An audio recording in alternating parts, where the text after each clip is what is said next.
TGPSC group 2 పరీక్షకు సంబంధించి CSBIS academy online offline course start చేస్తుంది. ఎర్లీగా అంటే నోటిఫికేషన్ రాకముందే స్టార్ట్ చేయడం వల్ల కొంచెం యాడెడ్ అడ్వాంటేజ్ ఉంటుంది కాబట్టి మీరందరూ కూడా ఈ ఫెసిలిటీని పొందొచ్చు. ఇది ఆన్లైన్లో ఉంటుంది, ఆఫ్లైన్లో ఉంటుంది.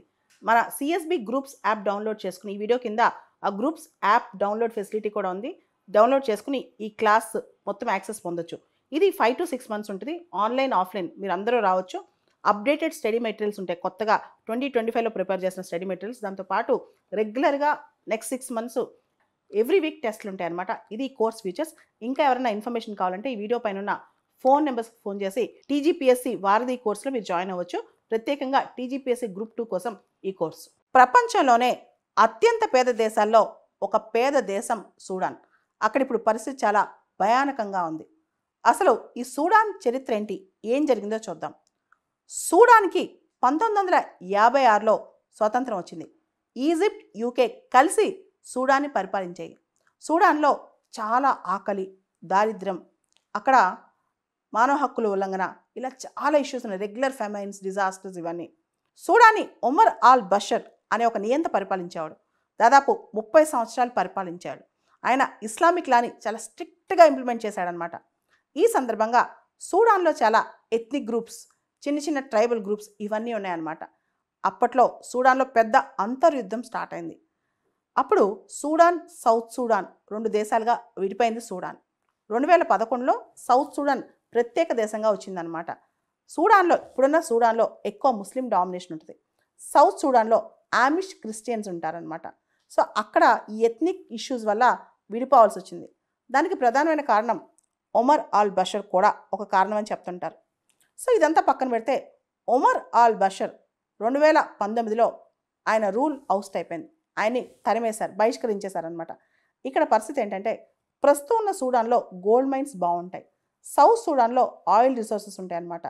South Sudan compare to Sudan రిలేటివ్గా పీస్ఫుల్గా ఉంటుంది ప్రస్తుతం. అయితే సూడాన్లో పెద్ద ఇష్యూ అవుతుంది. ఆ ఇష్యూ ఏంటో, దాని కథ ఏంటో, ప్రస్తుతం జరుగుతున్న అంశం ఏంటో చూద్దాం. సూడాన్ ఒమర్ ఆల్ బషర్ ఆయన్ని పదవీచ్యుతుని చేయడానికి, ఆయన బహిష్కరించడానికి Sudanese armed force general Burhan, తర్వాత సూడాన్లో ర్యాపిడ్ సపోర్ట్ ఫోర్స్ ఇది కూడా ఉండేది. అంటే సూడానీస్ ఆర్మ్డ్ ఫోర్స్, తర్వాత ర్యాపిడ్ సపోర్ట్ ఫోర్స్ అనమాట. సూడానీస్ ఆర్మ్డ్ ఫోర్స్ ఏమో జనరల్ బుర్హాన్ లీడ్ చేస్తున్నారు. సూడాన్లో ర్యాపిడ్ సపోర్ట్ ఫోర్స్ అంటే ఇది ఒక పారామిలిటరీ ఫోర్స్ అని చెప్పొచ్చు. దీన్ని హమ్దాన్ లీడ్ చేస్తున్నారనమాట. ఇన్ని జనరల్ డగాలో అని కూడా పిలుస్తారు. ఏదైనా హమ్దాన్ అని పిలుస్తారు లేదా జనరల్ డగాలో అని పిలుస్తారనమాట.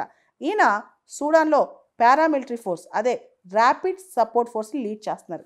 అయితే ఇప్పుడు కథ ఏంటంటే సూడాన్లో ఉన్న గోల్డ్ మైన్స్ ఎక్కువ కూడా ఈ ఆర్ఎస్ఎఫ్ వాళ్ళ చేతిలో ఉన్నాయి, ర్యాపిడ్ సపోర్ట్ ఫోర్స్ వాళ్ళ చేతిలో ఉన్నాయన్నమాట. అయితే Sudan armed forces general Burhan ఏమంటాడంటే ఆర్ఎస్ఎఫ్ని పూర్తి స్థాయిలో ఆర్ఎస్ఎఫ్ మొత్తం కూడా ఇమీడియట్గా 1 or 2 yearsలో ఒక టైం లైన్ పెట్టి కంప్లీట్గా సూడాన్ ఆర్మీలో కలిపేయాలంటాడు. ఈ Sudan armed forces general Burhan idea ఏంటి అంటే ఏదైతే ఆర్ఎస్ఎఫ్ చేతిలో ఉన్న gold mines, gold control areas ఉన్నాయో ఇవన్నీ కూడా పూర్తి స్థాయిలో సూడాన్ ఆర్మీ చేతికి రావాలని. అయితే హమ్దాన్ అనుకుంటున్నాడు, ఎవరైతే rapid support force leader, paramilitary force leader ఉన్నాడో ఆయన అనుకుంటున్నాడు మేము ఇప్పుడే మీతో ఇంటిగ్రేట్ అవ్వం, మాకు కనీసం 10 సంవత్సరాల టైం కావాలి. ర్యాపిడ్ సపోర్ట్ ఫోర్స్ ఆర్ఎస్ఎఫ్ కనుక సూడానీస్ ఆర్మ్డ్ ఫోర్సెస్ ఇంటిగ్రేట్ అవుతే హమ్దాన్ పవర్స్ తెగిపోతాయి, ర్యాపిడ్ సపోర్ట్ ఫోర్స్ పవర్స్ తెగిపోతాయి అని చెప్పి వీళ్ళు భయపడుతున్నారు. దాంతో మేము ఇమీడియట్గా ఇంటిగ్రేట్ అవ్వం, మేము టైం లైన్ తీసుకుంటామని చెప్తున్నారు అనమాట. సో ఈ దిశగా జరుగుతున్నప్పుడు ముందుగా ఏదైతే పవర్ షేరింగ్ అగ్రిమెంట్ వీళ్ళ దగ్గర ఉందో ఇది మొత్తం క్యాన్సిల్ అయిపోయింది. 2023 నుంచి వీళ్ళు విపరీతంగా ఫైటింగ్లో దిగారు. ఈ ఫైటింగ్లో దిగటం వల్ల దాదాపు 1,30,00,000 మంది సూడాన్ నుంచి డిస్ప్లేస్ అయిపోయారు. ఆల్రెడీ సూడాన్లో విపరీతమైన ఆకలి, దారిద్ర్యం అన్నీ ఉన్నాయి. సో ఇప్పుడు 1,50,000 మంది గత కొద్ది సంవత్సరాలుగా సూడాన్లో చనిపోయారు కూడా. సో ఇవన్నీ చూస్తే సూడాన్ పరిస్థితి ఏంటి అంటే ఒక పక్క సూడాన్ మిలిటరీ ఫోర్సు, ఇంకో పక్క పారామిలిటరీ ఫోర్స్ మధ్య పవర్ షేరింగ్ కోసం అధికారం నాది అంటే నాది అని చెప్పి గొడవలు అవుతున్నాయి, కొట్టుకుంటున్నారు, చచ్చిపోతున్నారు. ఓవరాల్గా సూడాన్లో ఒక సివిలియన్ అన్రెస్ట్ కూడా స్టార్ట్ అయింది.